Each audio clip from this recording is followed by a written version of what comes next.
चाहे कोयला के कर्मचारी हो, चाहे एविएशन के कर्मचारी हो, यहां तक कि जो डिफेंस इंडस्ट्री है, रक्षा मतलब जो उद्योग, जो रक्षा का जो इक्विपमेंट बनाते हैं, उपकरण बनाते हैं, डिफेंस जो है ऑर्डिनेंस फैक्ट्री, उसके मजदूर भी हड़ताल में गए। तो आप समझ सकते हैं कि इस हड़ताल का क्या महत्व है। ये बात आपको बताना चाहते हैं कि पिछले कई 3-4 हड़ताल हम लोगों ने इसको लेकर के किया। नतीजा क्या है? कुछ लोग बोलते हैं कि क्या हुआ, कि मजदूरों का विरोधी है, जो पिछले मतलब 11 साल से, जब से सरकार, मोदी सरकार सत्ता में आई है, तब से ये 4 श्रम कानूनों को रद्द करने का लगातार प्रयास कर रही है। लेकिन मजदूरों का जो विरोध, जिसको आज 11 साल तक ये लागू नहीं कर पाए, आने वाले दिनों में मजदूर इसी तरह से एकताबद्ध होकर के ऐसे काले कानून को लागू नहीं होने देगा। इसके लिए आज संकल्प लेने की जरूरत है। और आपने देखा आज से जो है पहले किसानों के साथ क्या हुआ। 3 जो है काला कानून उनको जो है सरकार उनके अगेंस्ट में, उनके विरोध में बनाई है।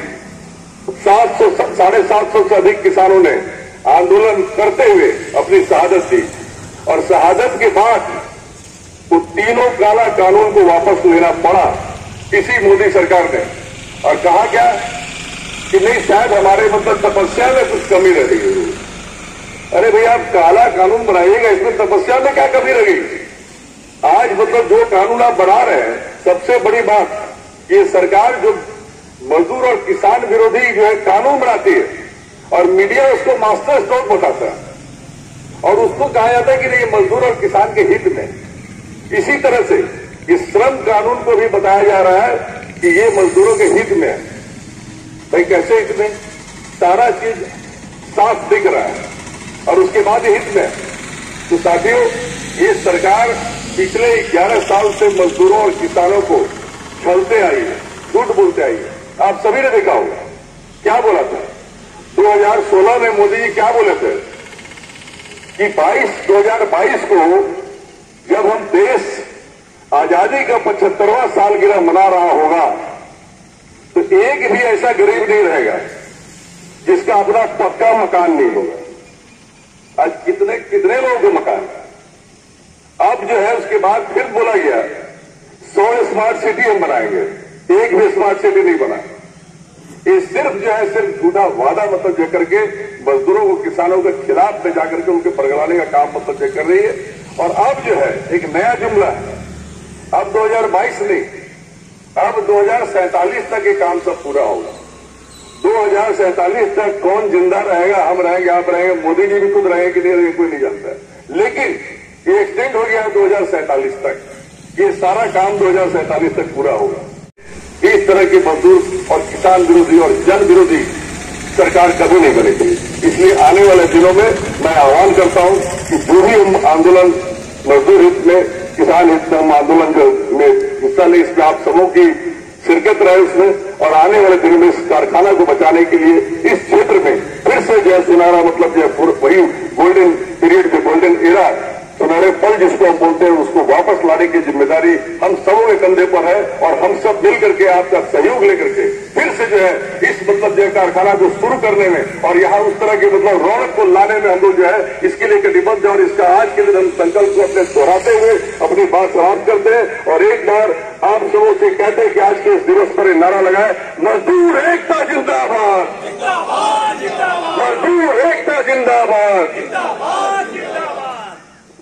हम सबों को लड़ना होगा, और लड़ने का एकमात्र कारण है कि ये हमारा सबसे पुराना प्लांट है। इसको लेकर हम लोग पूरा ट्रेड यूनियन संगठन ने सीएमडी से बात किया था कि इसका आप जो भी है 18,000 टन का कैपेसिटी है, तो इसको आप 50,000 टन करके कीजिए, क्योंकि आपका सारा माइंस धीरे धीरे खुल रहा है। और ये जो माइंस खुल रहा है, इसका जो कंसंट्रेट आप बिरला कॉपर, अदानी को आप दे रहे हैं, ये हमारा प्लांट में क्यों नहीं चलेगा? ये हमारा प्लांट क्यों नहीं चला सकते? हमारा आप देख रहे हैं कि मैंने आपका मलाजखंड, खेतरी और यहाँ जितना भी माइंस है, सारा माइंस का अगर हमारा जो कंसंट्रेट है, अगर इसको लिया जाए तो हमारा प्लांट बहुत अच्छा से चलेगा। और आप जानते हैं कि इस समय पूरे देश में जो कॉपर का जो एलएमई है, करीब $9,000 आपका पर टन है। आप समझ रहे हैं कि पर टन में कम से कम हम लोग मैंने कम से कम 2 लाख 3 लाख का प्रॉफिट ले रहा है। ये सारा प्रॉफिट आपका पूरा प्राइवेट कंपनी अदानी और बिरला का फंड ले रहा है। ये हम लोग को सोचना है और आने वाले दिनों में लड़ाई हम लोग को जारी रखना है, नहीं कि हम लोग चुपचाप रहेंगे तो ये प्लांट खुलने वाला नहीं है। इसको लेके हमारा ओम प्रकाश जी ने सीएमडी से बात किया था, तो अभी हम यहाँ विजिट हुआ है मेकन का कि इसका कैसे करके इसका मैंने इसका कैपेसिटी बढ़ा के या जो भी है इसके डेलीगेट आए हुए थे और ये कार्यक्रम अभी हम लोग पूरा भिड़े हुए हैं। यूनियन लगा हुआ, सारा ट्रेड यूनियन संगठन लगा हुआ है और हमारे एमपी जी भी और हमारे विधायक भी इसमें लगे हुए हैं। मैं चाहूंगा कि ये प्लांट के लिए आप सबों का सहयोग रहे और जिस तरह से आप जान रहे कि आज जो देशव्यापी हड़ताल है इसमें सिर्फ 4 जो लेबर कोड है ये बहुत ही खतरनाक है। अंग्रेजों के टाइम से बना हुआ जो लेबर कोड, इसको पूरा जो 48 जो हमारा जो श्रम कानून है इसको हटाने का प्रयास किया जा रहा है और 4 लेबर कोड में निहित किया जा रहा है। इसमें हम लोगों का यूनियन का पूरा जो आप जानते हैं कि आपको जो 8 घंटा जो काम करने का अधिकार है इसको 12 घंटा करने की बात है। सिर्फ 2 शिफ्ट में काम चलेगा और हमारा जो ट्रेड यूनियन का जो अधिकार है, हम लोग जो स्ट्राइक हुआ, बहुत सारा जो आंदोलन हुआ, इसको हम लोग जो पहले 14 दिन का नोटिस देते थे, ये नोटिस पर्याप्त नहीं रहेगा। सबों को हो सकता है जितने हमारा ट्रेड यूनियन के साथी है उसको श्रम कानून के अंदर में हो सकता है कि उसको मैंने उसका पर उचित कार्रवाई हो। ये सारा चीज है और अगर आने वाला दिन में ये भी देखा गया है कि जो भी हमारा जो रिक्रूटमेंट होगा वो रिक्रूटमेंट आपका 2 साल 4 साल कॉन्ट्रैक्ट बेसिस में होगा। कंपनी कभी भी जो अभी जो सरकार के तरफ से जो 60 साल का है वो 60 साल को हटाया जाएगा और कॉन्ट्रैक्ट के जरिए काम लिया जाएगा। इसमें आपका काम का परफॉर्मेंस देखा जाएगा।